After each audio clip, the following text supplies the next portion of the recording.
Hi there, this is Anitra. I'm making my 5th video talking about the journey path that I'm on with having breast cancer. I have triple positive breast cancer. That's estrogen positive breast cancer. It's stage 2. Actually, is it 2 or 3? Yeah, it's 2 because it's in the left breast. It's less than 5 centimeters.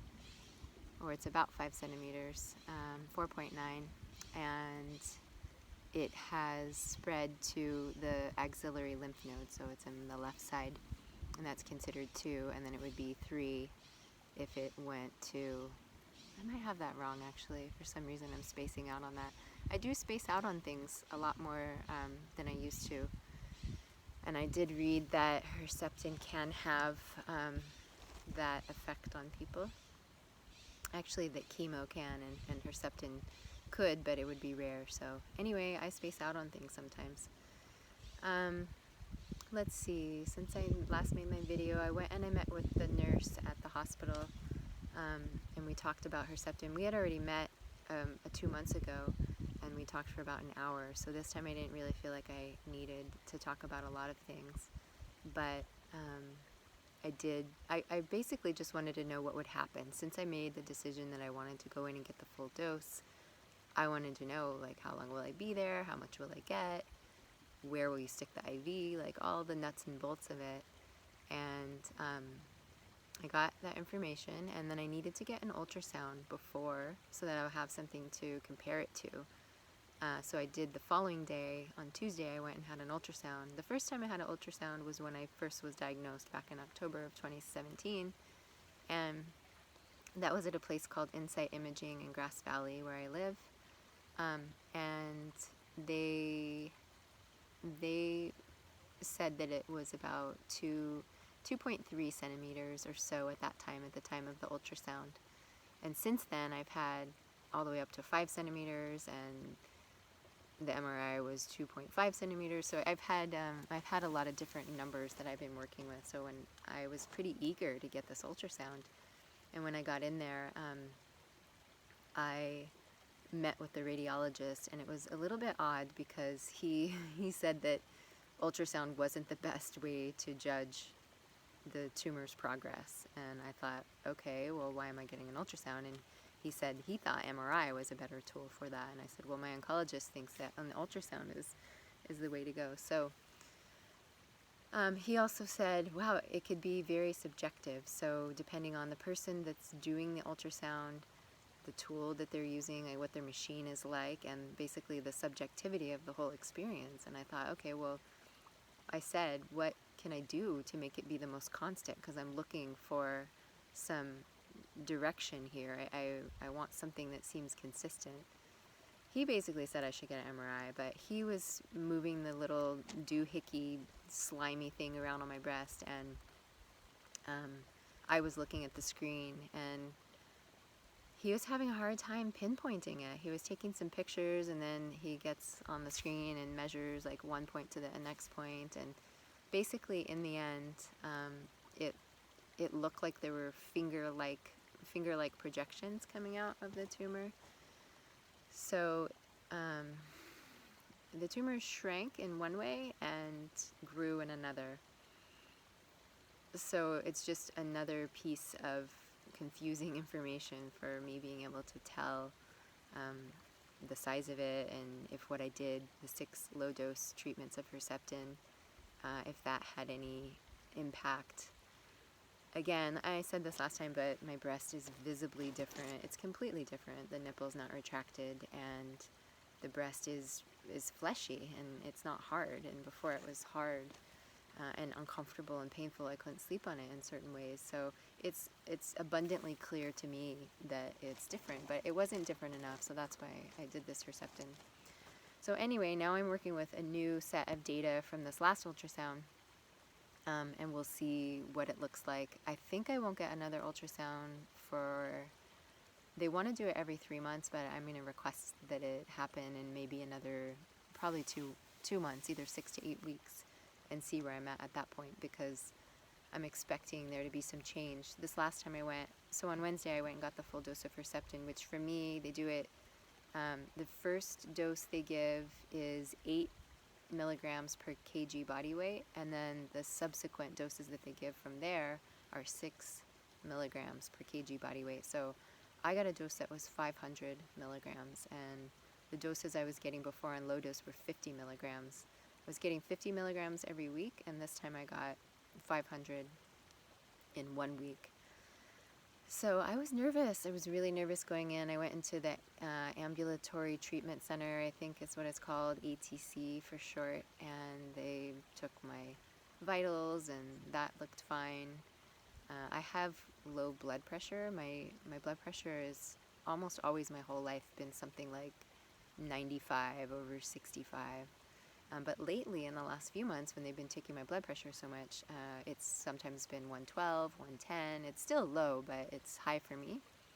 So my blood pressure was 105 or something like that, and they did all my vitals, and they had to order the Herceptin that it get mixed up, and then they brought it up to where I was. So I was there probably an hour before I got the medicine.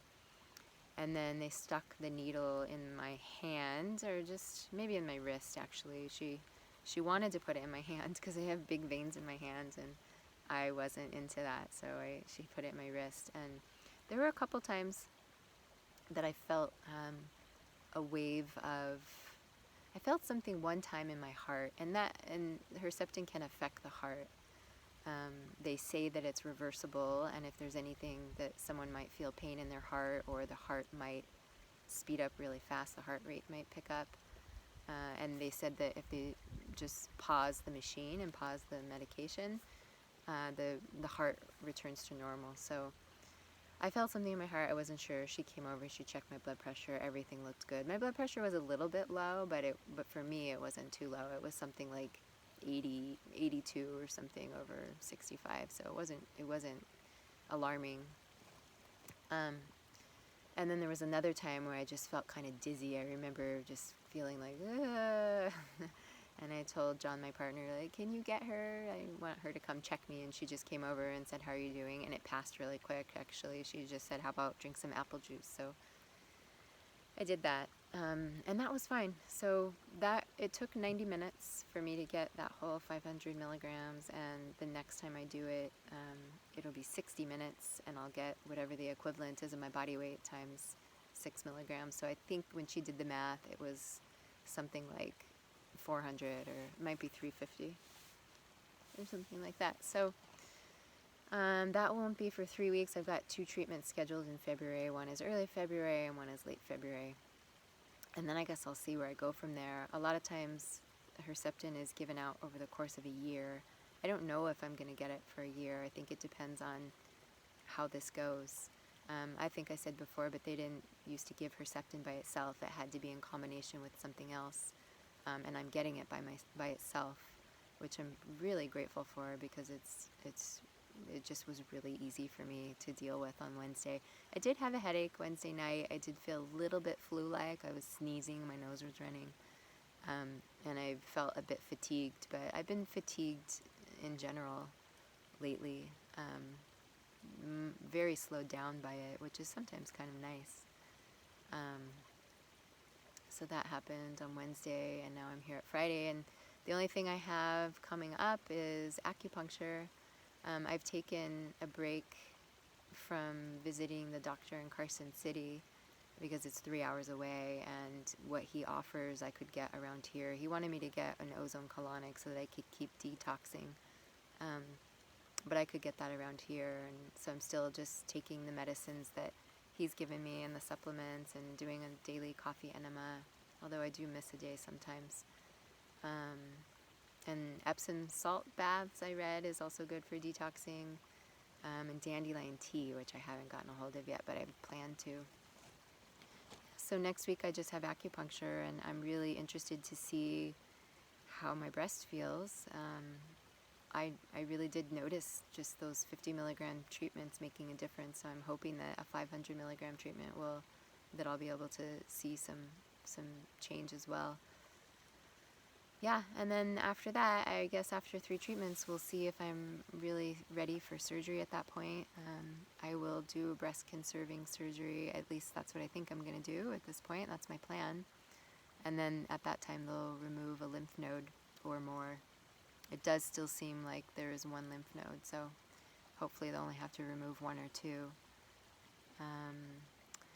Yeah, I guess I also want to say those are all the sort of nuts and bolts of how things have gone for me. There's a lot of other things going on in my life. You know, one of the things about being diagnosed with cancer is that a value I've held in my life anyway is that I don't like to be fake or pretend. So it doesn't mean I never do. I often do, and I'm just as subject to faking it and pretending as anyone else is, because I was born in a culture where that's how we make it and that's how we get by, is by being pleasant, by being fake. And it's been something I've been going against for a long time. But now that I have a cancer diagnosis, a particularly aggressive form of breast cancer,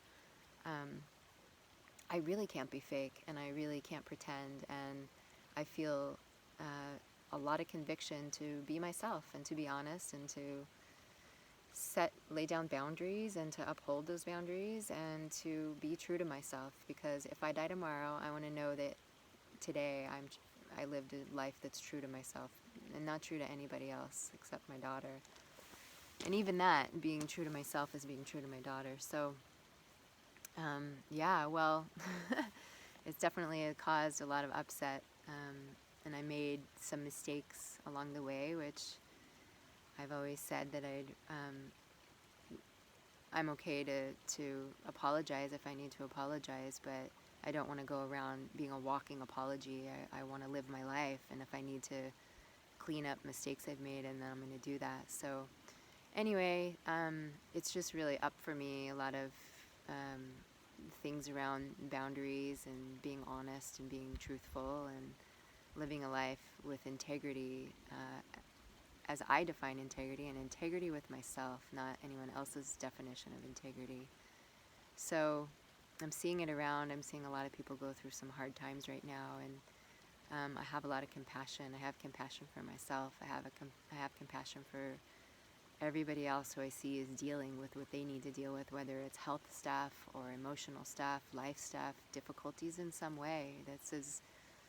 Being a human is hard, and I've said it before, but the gift of cancer is that you really don't know. I don't know how many days I have left. I could have 5, I could have 500, I could have 5,000. I really have no idea.